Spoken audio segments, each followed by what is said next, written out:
हिंगोजा भरिसां ॻोठ मोहम्मद खान जामरी में ऐं नेक मोहम्मद जामरी में हिकु हफ़्ते अंदरि ॿ ॿार फोत थियण जी ख़बर सीएन न्यूज़ ते हलण खां पोइ सिहत खाते नोटिस वरितो आहे। इन हवाले सां वधीक तफ़सील ॾेई रहियो आहे हिंगोजा खां सीएन न्यूज़ जो रिपोर्टर इंसाफ़ अली मंगणे जो।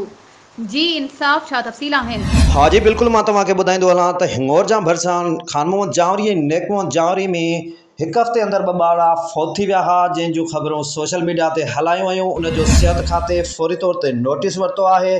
DSO खैरपुर तरफ़ां TSO सूबेदेरो डॉक्टर अब्दुल रहमान मेमून खे हुकुम जारी कयो आहे, नोटिस कढियो आहे त फौरी तौर ते ॻोठ नेक मोहम्मद जामरी खान मोहम्मद जामरी में पहुची ऐं हुते कैंप क़ाइमु कयो ऐं जेके बक़ाया ॿार आहिनि, जेके बचियल ॿार आहिनि, उन्हनि जा सैंपल वठी उहो लैब तरफ़ मोकिलियो त जीअं बक़ाया जेके ॿार बचियल आहिनि उन्हनि जी ख़बर पए ऐं असांखे बीमारी जी ख़बर पए, इहा डिफ़्थीरिया बीमारी आहे या का ॿी शइ आहे।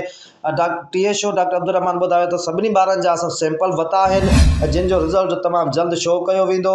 उन सां गॾु पाकिस्तान पीपल्स पार्टी जो काउंसलर इम्तियाज़ हुसैन जावरी, शहबान हुसैन वसाण, किफ़ायत गुल जावरी पिणु गॾु हुया। जी महिरबानी इंसाफ़ तफ़सीलनि खां आगाह करण जे लाइ।